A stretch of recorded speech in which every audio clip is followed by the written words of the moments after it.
ભગવાન 2 દિવસ યજમાનના ઘરે પધારશે। આજે સરસપુરમાં ભગવાન જગન્નાથજી, સુભદ્રાજી અને બળદેવજીનું મામેરું ભરાશે। ભગવાન જગન્નાથજીની રથયાત્રાની તૈયારીઓ ચાલુ થઈ ગઈ છે, ત્યારે આજે સરસપુરના રણછોડરાયજી મંદિરમાં ભગવાન જગન્નાથજીના મામેરાના દર્શનનું આયોજન કરવામાં આવ્યું છે।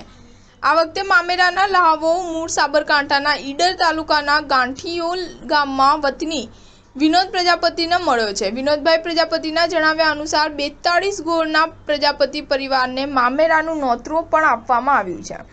સરસપુર વિસ્તારના મામેરાના દર્શન બાદ 3 જૂનના રોજ અમદાવાદના વસ્ત્રાલ વિસ્તારમાં શોભાયાત્રા નીકળશે, જેમાં એક સાથે 42 ગામના લોકો જોડાશે। ગામના લોકો માટે વિશેષ જમણવારનું પણ વસ્ત્રાલ વિસ્તારમાં આયોજન કરાયું છે। આ સિવાય મામેરાની વાત કરીએ તો આ વખતે ભગવાનના વાઘા ખાટલી વર્કવાળા કરવામાં આવ્યા છે।